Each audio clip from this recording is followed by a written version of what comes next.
সময়ের আবার তো অনেক দূর ছড়িয়ে গিয়েছে। এখানে শুধু অনগ্রসর জনগোষ্ঠী নয়, এখানে অগ্রসর জনগোষ্ঠীকেও বৃহৎ অংশ এখানে সেবা নিচ্ছে। আমার নিজ জেলায়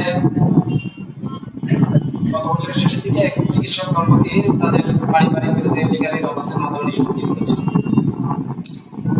লিগ্যাল এইডের কার্যক্রম আরো বেশি ছড়িয়ে দেওয়া হয় ব্যাকরণ করার ক্ষেত্রে মূল চ্যালেঞ্জ হচ্ছে আমাদের অনগ্রসর অশিক্ষিত জনগোষ্ঠীকে এই লিগ্যাল এইড বিষয়ে বোঝানো। কারণ আমাদের এই যে গতানুগতিক প্রচারক, প্ল্যাকার্ড করে, ফেসবুক করে বা অন্যান্য আনুষ্ঠানিক ওরা যেহেতু করতে পারে না, এটার বিষয়ে অনেক সময় তারা ভাবে বুঝতে পারে না।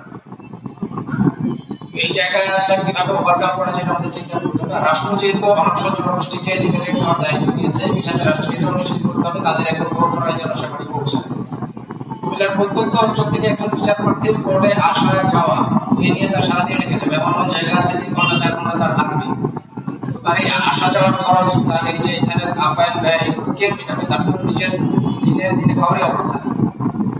সে কিভাবে আমাদের কাছে আসবে এবং আইনগত সহায়তা লাভ করবে?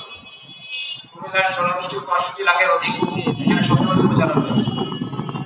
আমার মনে হয় যে ভাবনা চিন্তা আমরা অনেক আগে ভাবনা চিন্তা করে করছি, কিন্তু কার্যকর করার সময় হচ্ছে অ্যাটলিস্ট প্রতিটি উপজেলায় অবশ্যই একজন করে লিগ্যাল এইড অফিসার দিয়ে স্বয়ংসম্পূর্ণ একটি অফিস প্রতিষ্ঠা করার, যাতে যে কোনো লোক তার সংশ্লিষ্ট উপজেলায় গিয়ে সেখানে গিয়ে তার বিচার চাইতে পারে।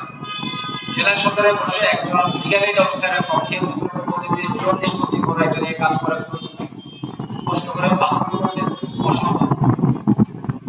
তো এই দিকে আমাদের নজর দিতে হবে। আর একই সাথে লিগ্যাল এইডের আরেকটা সীমাবদ্ধতা হচ্ছে আমরা যারা বিভিন্ন জেলা বিভিন্ন সময় কাজ করছি দেখেছি প্যারালাইনজীবীদের মধ্যে সংখ্যায় কোনো জেলায় আমি দেখে দিয়েছি 50 জনের কম আছে, কিন্তু ঘুরে ফিরে 3 জন বা 4 জনকে আমরা দেখি খুবই ডেডিকেটেডলি, খুবই ডিভোটেডলি কাজগুলো করছে। বাকিদের আমরা দেখেছি জাস্ট দুর্ভাগ্যজনকভাবে এটা অনেকটা অর্নামেন্টালি তারা লিগ্যাল এইডের প্যারালাইনজীবী, তাদের পরিমাণ মামলাও থাকে না। যারা সিনসিয়ার সাধারণত লিগ্যাল এইড অফিস বা কর্তৃক তাদেরকে দেওয়া হয় মামলাগুলো, যেহেতু তারা পরিচালনা করেন। এই জায়গাগুলোতে কাজ করার সুযোগ আছে। কোন একটা সেবা একটা সার্ভিস দেওয়ার ক্ষেত্রে এটা সবচেয়ে প্রসার এবং ব্যক্তি বৃদ্ধি পায় যখন এই সেবা গ্রহীতা যারা আছে তারা এটার ব্যাপারে ইতিবাচক মনোভাব পোষণ করবে এবং তারা এখান থেকে সুফল পেয়ে যাবে। সেই জায়গাটাতে আমাদের কাজ করার সুযোগ রয়েছে। তো এখন এই লিগ্যাল এইডের আজকের এই দিবস পালন উপজেলা পর্যায়ে দিবসটি পালন করার জন্য আমাদের নিজস্ব প্রতিষ্ঠানের মাধ্যমে